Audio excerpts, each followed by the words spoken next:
2, 1, 2, 3.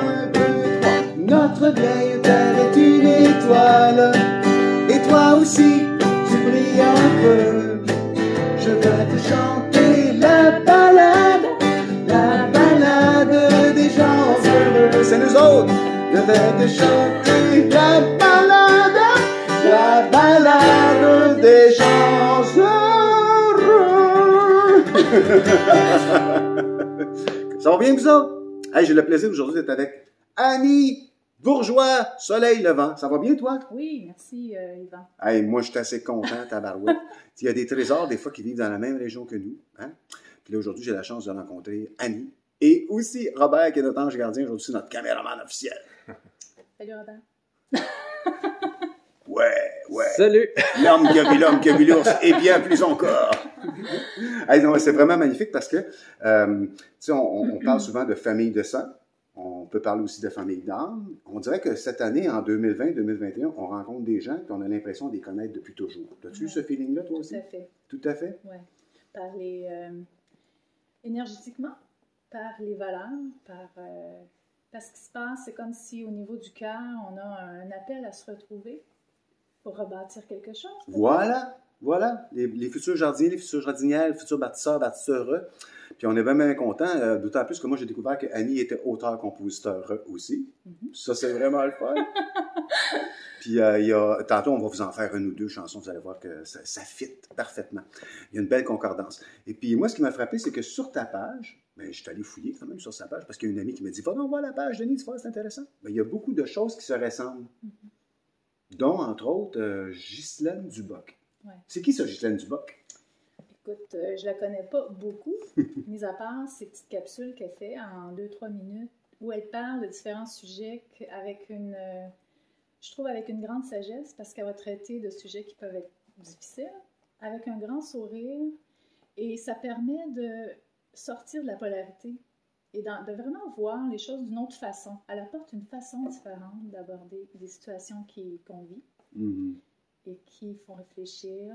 Et je trouve que sa façon de le faire permet de toucher encore plus de gens. Plus de gens, parce qu'elle peut être pas polarisée, Ghislaine, dans sa façon de le transmettre. Il y en a qui vont dire, de quoi qu'elle parle avec les polarités? C'est pas une batterie de char, tu sais. Non, mais c'est parce que c'est comme notre cerveau, nous autres, là, il est comme une batterie de char. Hein, on a un côté positif et un côté négatif. Puis, pour te compliquer l'affaire, il paraît qu'on a 7 chakras en plus, puis qu'il faut harmoniser chacun des côtés négatifs et positifs de chacun de nos chakras. On a de quoi ça de bonheur, hein? Mais oui, c'est ça, c'est la force de Ghislaine Duboc. Puis c'est elle qui nous avait fait découvrir aussi la capsule dans laquelle on voyait le vice-président en Bolivie présenter son discours d'investiture avec des valeurs spirituelles de la nature aussi pour construire, pour en arriver à une société beaucoup plus équilibrée, tant au plan humain que de la nature, etc. Parce qu'on ne peut pas faire abstraction du fait qu'on fait partie de la nature. Et d'ailleurs, ici, c'est un exemple parfait parce que Annie et Robert, ensemble, sont installés dans un havre. Dans la forêt. Dans la forêt, toi. C'est pas boréal, là, ce serait plutôt transcendantal. Non, c'est vraiment très beau. Il y a des la forêt Roqueville, parce que Saint-Jude, on est des Roquevillois. Vous êtes des Roquevillois? Oui. À Saint-Jude? Oui. Hey, Jude! Je sais pas si c'est le même Jude Saint-Jude, parce que dans les Beatles chantaient ça. Na, na, na, na. Mais le saint de Saint-Jude, c'est qui le saint? Saint-Jude. En fait, Saint-Jude, c'est le saint des... Le saint des... Ben, c'est le patron, on dit maintenant de l'espérance, c'est les causes perdues. Maintenant, on dit, c'est plus positif. J'aime ça. Patron de l'espérance. Patron de l'espérance, parce que Saint-Rita, c'est les causes perdues, je pense. Mais ça me fait penser à Ghislaine, qu'est-ce qu'elle disait ce matin, Ghislaine, entre la différence entre l'espoir et le désespoir. Ouais. Tu t'en rappelles-tu? Ben, par rapport à l'espoir, comme quoi que quand on est dans l'espoir, on remet encore notre pouvoir sur quelque chose à d'autres. La solution va venir d'ailleurs. C'est ça. Au lieu de passer à l'action. Quand on est dans le désespoir, on veut que ça change, on passe à l'action. Fait que des fois, c'est bien l'espoir parce que ça va nous permettre de passer au travers des situations. Mais pour changer les choses, l'espoir peut nous empêcher de faire des actions parce qu'on laisse les autres. On attend, on se dit quelqu'un va faire de quoi pour moi. Exemple concret, tu es dans l'océan, il fait fret, il y a un hélicoptère qui passe, tu as l'espoir qui te voit. Mais si tu dis, oui, des requins en arrière, tu vas nager en tabarouette. Là, tu vas dans le désespoir. Fait que parfois, pour en arriver à sortir du désespoir, ben, il faut sortir de sa prison. Qu'est-ce que ça te tente? Est-ce que ça te tentait qu'on fasse Sors de ta prison? Une belle composition de Annie Bourgeois, pardon. Le petit bruit est en prime. Tu as composé ça quand? Ça fait quoi, 1 mois, 3 semaines, 1 mois? Ouais. C'est une période d'effervescence créative, hein? Tout à fait. Fait que je vais être son choriste et son guitariste de service. Je suis bien heureuse. Ça me fait plaisir, moi aussi. Alors, on y va comme ci? Vous êtes prêtes? Oui. Alors.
C'est le fun, hein, de découvrir des nouvelles créations, hein, parce que il me semble que ça va nous permettre aussi de nous donner un nouvel élan. Oui. Puis merci de nous permettre une page comme ça pour se présenter. Mais moi, je trouve ça génial, parce que la solitude, c'est infernal. Quand on a la chance de rencontrer de nouveaux amis, ça fait tellement bien. Puis je suis sûr que c'est pareil pour tes amis et pour mes amis. Hello, les amis. C'est de l'amour exponentiel. Ah, puis ce qui est particulier, c'est que là, on a commencé par une chanson de Gérard Lenormand, La balade des gens heureux. Vous avez sûrement connu ça dans votre prime jeunesse. Moi, j'avais appris ça en 4e année du primaire. Ça veut dire, oh, ça fait longtemps. Mais, comment dirais-je donc, tout est un peu à recréer. C'est comme s'il fallait se retrouver une nouvelle identité ou retrouver des valeurs qu'on a oubliées au passage. D'après toi, Annie, là c'est pas une question qui tue, c'est juste pour le fun. Dis-moi donc une valeur très importante pour toi. Ah, pour moi, c'est retourner à la source. Puis pour moi, la source, je la retrouve dans la nature, dans le silence. Et pour moi, c'est comme faire de l'espace. On a tellement de bruit depuis longtemps. Retourner, faire silence dans la nature ou avec des amis, mais faire de l'espace pour réentendre quelque chose, une voix qui vient du cœur. Ça, pour moi, c'est une porte importante.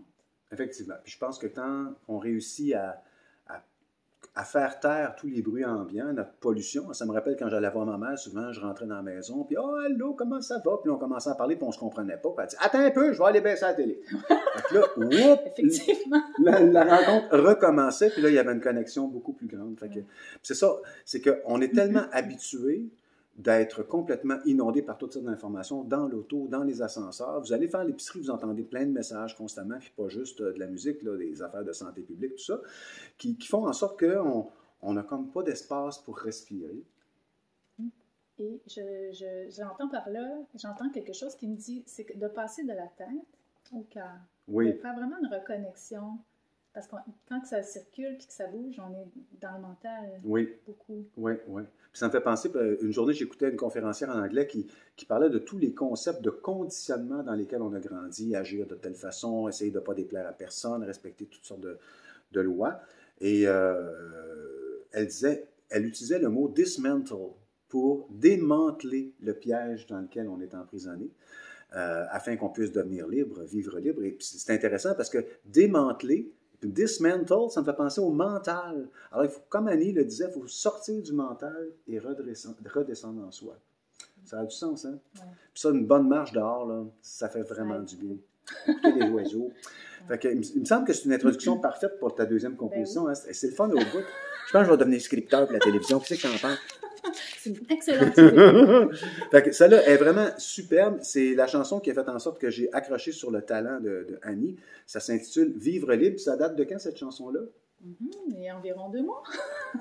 Finalement, 2 mois, c'est quoi ça? C'est décembre? Ah oui, c'est le 19 décembre que tu as enregistré ça. Ça se peut. Oui. Écoute, je ne sais plus. Mais le 19 décembre, mesdames et messieurs. Je pense que j'aurais dû devenir inspecteur de police. Enquêteur. Non, mais c'est vrai que j'ai une mémoire pour les dates. Mais surtout pour les yeux. Donnez-moi pas votre numéro de téléphone, on va me rappeler de vos yeux. Mais je veux pas de numéro de téléphone. Je t'écoute, chère Annie. Oui. Alors,